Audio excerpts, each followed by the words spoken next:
What's up, YouTube? It is your boy JB, and I'm here today with the review for The Haves and the Have-Nots. This is Season 8, Episode 5, titled A Little Bird. So, you guys, without further ado, let's get into the episode. Honestly, to me, the episode wasn't much. Could have been better.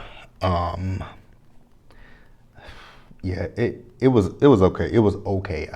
If I were to rate this episode, honestly, I would give it on a 10-point scale. I would give it a 6.5.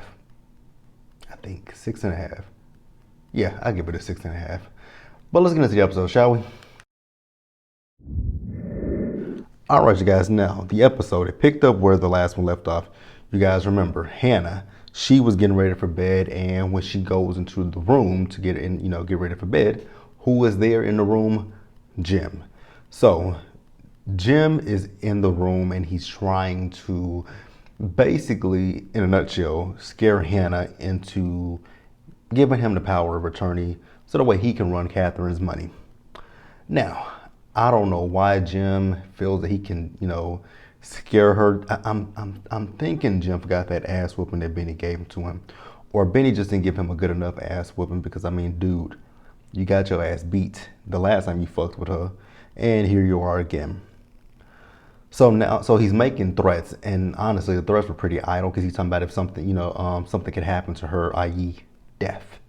And she was like, well, okay, well, you think I'm stupid, but if something happens to me, Jim, just know that, in my will, I've written it that, everything that whatever I have and own goes to my kids.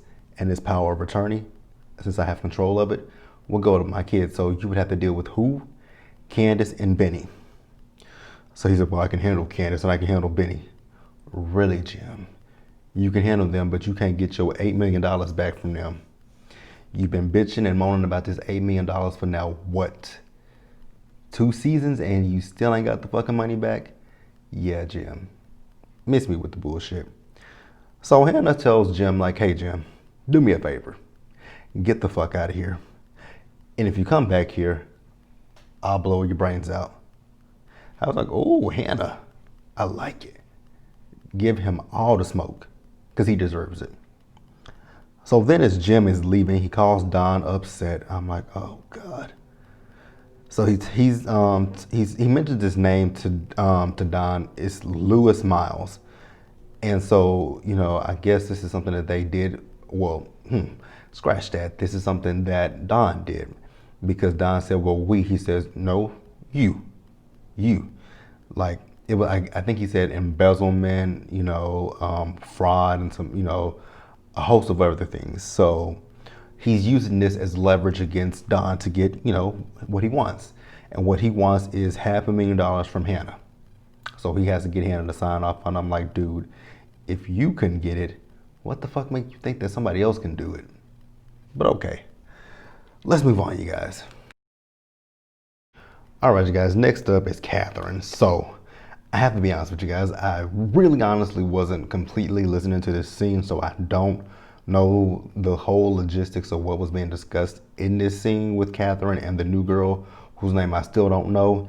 If somebody does know it, please leave it in the comment section below what her name is. I heard Catherine say it, but I wasn't paying that close attention. So Officer Kendrick, I think that's his name, the black guy. So he comes in there and he's talking to Catherine. So Catherine asks, how was Wyatt? And Kendrick tells her, that they talked to the hospital and, Wyatt is fine. So then, the new girl, her public defender comes in. So he tells her, we're able to get you bail, but the father of your children, he has a restraining order against you, so you can't come near him or the kids. So then Catherine chimes in and she tells him he's fired and that she'll hire an investigator to, handle the case. And so the new girl's like, well, what if that doesn't work? She says, well, if that doesn't work, I know one of the coldest bitches that could help you. I'm like, Catherine, you really think Veronica's gonna, work with you after what you've done? And then they had, some conversations about the kids. She talked about Wyatt. Yeah, Again, you guys, I'm gonna be honest with you, I wasn't listening. There are gonna be a few scenes in this episode where I tell you guys I wasn't listening too deeply, so I can't really give you the full rundown of what happened. So next up, we see Landon. So Landon is calling Oliver. Now, at first, Oliver was ignoring his phone calls, and then he eventually answered the phone. So then, when he answered the phone, Landon asks Oliver, "Where's Charles?" And he tells him, "Well, he's getting a massage right now." And Landon was like, "Well, go get him." And he's like, "I'm not going in there." He was like, "If you tell him it's me, he'll want to talk to me." Oliver is once again still saying no. I'm really, really tired of these characters. So then Charles comes out and he says, "Who are you talking to? Is that Landon?" He says, "Yes." So he says, he takes the phone, he talks to Landon, he says, "How are things going?" Landon says that things are not going well with Candice, and she's not really talking much at all. So then, Landon asks, Charles, "Well, is it okay if I stay an extra day? That way I can, it'll give me time to work on her." So he says yes, and then he was like, "Why can't I fire this kid?" And I'm like, "Oh God, why can't we fire you?" So once Charles disconnects the call, Oliver once again is throwing Gretchen up in Charles's face, and Charles tells him basically in a nutshell, "Mind your business." And I'm gonna go ahead and talk about this massage scene with Charles. I don't necessarily know why we needed that scene. It was completely pointless. So the masseuse, she was giving him a massage. Then she was massaging his thighs, and then she went to a part where she said there was tension in his, going toward his groin, and that he needed some sex. Girl. So then she massaged him. But here's the crazy part. Charles had on some boxer shorts. I never once saw her make any kind of motion that she took it out. Because I'm assuming no, I can't even assume that part. Because I was going to say she gave him a hand job, but I don't think she gave him a hand job. I think she gave him a blow job. But I just didn't understand why we needed that scene. Because she said, "You're thinking about her." Well, if you're going to finish the job and he's up, why are you worried about who he's thinking about? Again, see? I don't know. I really don't know why we need that scene, but let's move on, you guys. All right, you guys, next let's talk about Benny, Candice, and Mitch. So you guys know that Benny, Candice, and Mitch were going out to dinner, and they make it out to dinner. Now, when they sit down to dinner, Benny is talking about Landon, talking about the fact that Charles sent him. Candice keeps telling him to drop it, but dumb Benny, he keeps talking about it. He just keeps talking about it. So Candice eventually gets up and leaves the table to go to the restroom. So when she goes to the restroom, Mitch tells him, "Your sister said drop it," like drop it. So, Benny was like, "Well, I know my sister." And Mitch was like, "I know her too." He said, "But you don't know her better than I do." He was like, "I beg to differ." So he said, "Let me find out." Find out what? Benny, you are so slow if you have not put two and two together that Mitch and Candice have had some kind of relationship in the past. He is so slow. So when Candice come back to the table, they told her that they ordered for her. I think, Benny said he ordered a steak and Mitch ordered her some chicken. She's like, "Chicken sounds good." He was like, wait, is something going on here? Like, what am I missing? I'm like, and even they said that Benny, you might be street smart, but other than that, you're slow. He's like, "So what's going on here?" I'm like, "Benny, they're telling you in no uncertain terms that there is something going on." Benny is slow. Because Mitch even said at the table that he loved Candice. And I'm like, dude, how dumb. I mean, Benny is really stupid.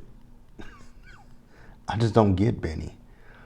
So let's move back over to Gretchen and Oliver. I don't know why we needed this scene either. So, Charles, now he told Oliver earlier that he could leave for the night. So when he leaves, who walks up? Gretchen. And Gretchen was acting dumb as hell because she's sitting there talking about the fact because he told her he doesn't want to see you. She says, so he doesn't want to see me. I'm like, girl, he told you knew that before he came. You knew that before you drove there. You knew that when Oliver called you about him, you told him he's only interested in Candice. What did you expect him to do? Unless the man was going to drug him, he's not interested in you. So they gonna leave and try to figure out a way to make things happen, but also have sex. I was just like, this scene wasn't needed either. You know what? We're gonna go down on that rating. It's a 5. Take that 6.5 and turn that into just a straight up 5. This episode was a 5 out of 10. It was terrible. Let's move on. All right, you guys. Next up, let's talk about Tanner. So you guys remember, Tanner, he was going to go over to Veronica's house. So once he gets there, you know, Veronica, he says she needs help from him. He was like, what kind of help do you need from me? So then she shows him a picture of Colby. And she showed him the picture of Colby, and I died laughing to myself because she wants Tanner to bring Colby to her. She says, do whatever you got to do. It's the homophobia for me. That's really what it is for me. It's the homophobia with me. Because I guess he felt she was implying that he might be gay. And it's just like, dude, I think you are. I think you're closeted. Because, I mean, I don't know anybody. I don't know why any straight person would be so concerned with what a gay person does. If they're not doing it with you, what's the issue? Make it make sense. So really, so what she says is she wants him to just, you know, basically beat him, whatever, bring him to this address. So then they talk about Justin, and, you know, Tanner says that Justin told her that, you know, this whole thing with Jeffrey was all because of him. You know, he didn't do anything like this prior to Jeffrey. That it was just Jeffrey, and basically trying to put everything on Jeffrey. So Veronica was like, that's not what it is. She's like, here, take this file. He was like, what is this? She says, these are the men that your brother, you know, basically molested in the back of his squad car. Oh, and 2 of them, they're 2 of your undercover agents. You know, go talk to them. So, the one thing that I didn't realize that Tanner was a cop as well. So I guess Tanner's a dirty cop because I don't know any cop that's gonna do some illegal shit like that. Like, you're gonna go beat up somebody and kidnap them and bring them to a person you don't know, and you don't know what she's gonna do to him. And then she did say, you know, she got her pool cleaned and she could drown him in the pool, but you're a cop. Okay. I don't like Tanner. I don't know him. Oh God. When I said oh God, because I looked at the next line of my next part of my notes. So let's talk about Landon. So Landon, he's still waiting out at the hotel for Candice. I'm like, so you waited there the whole time while they went to dinner? That's creepy. So when they get out the elevator, he wants to talk to her. Mitch and Benny are trying to get rid of him, but she was like, hey Mitch, you know, he thinks you're really hot. So, you know, have at it. So Benny and Candice go into the room, leaving Mitch and Landon outside. So basically, in a nutshell, it was an around the world. This was a 360 conversation because it was just a complete circle. Circle. I don't know people who talk like that. I really don't know people who talk like that. So Mitch knows that Charles sent him. You know, Mitch tells him that, you know, I love Candice. Candice and I are dating. So if he wants to talk to Candice, he has to come here, you know, tell him to come here. It was just a big circle. A big circle. A big circle. Then, I don't know how it happened. Well, you know, I know how it happened. Landon told him he was sexy. They go to, you know, they're going to go to the bar.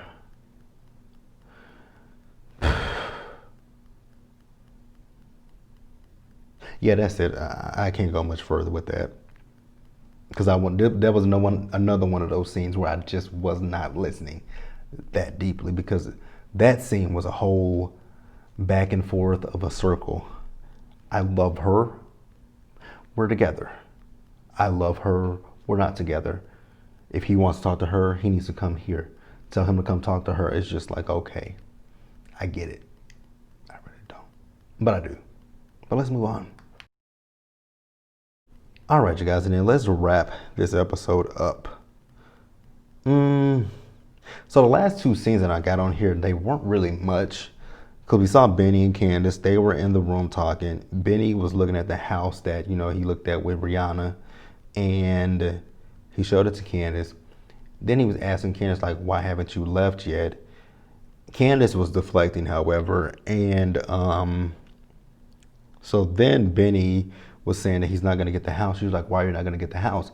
He says, because it costs too much money. She's like, it's $400,000, Benny. You got more than enough money to buy the house. So then he starts talking about Rihanna, how he thinks she's the one. I'm like, how? You barely had a conversation with the girl, but okay. And then, Candace was like, well, call her about I'm pretty sure she would, she would want you to follow up on her commission. Then, she said, he said something else, and Candace was like, so you just want to smash her? He said that too. Then, he said she's the little bird, and Candice made all kind of bird jokes. Is she a red robin? Is she a canary? Is she this? Is she that? So then to end the episode, we have Justin. So Justin is still blowing up Jeffrey's phone, and he's telling him about Tanner. And I don't even think he got time to hang up that phone before Tanner came in the apartment. First of all, why was the door unlocked? Because, he just busted in the door. Dude, so you sit in your apartment with the door? Okay. You know what? I can't judge because there have been quite a few times that I've done it. I've gone to sleep at night and left my doors unlocked. So I can't really judge, but I'd be tired sometimes when I come in the house. So I ain't don't judge too much. But you just, I can't even judge. So Tanner comes in and just starts, he just starts beating the hell out of Justin.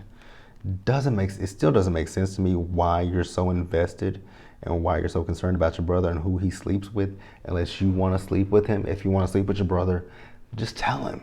It's fine. It's nasty, but it's fine. But you guys, that is the haves and the have-nots. Be sure to like this video and leave your comments and subscribe to the channel and hit that bell notification button so you guys are aware when I drop anything else. And share this video. And until the next video, you guys stay safe out there. Take care of yourselves. Remember to wash your hands, wear your mask, and socially distance. And I will see you guys again tomorrow for the Real Housewives of Salt Lake City. And that will conclude us for this week. So I'll see you guys later. Bye.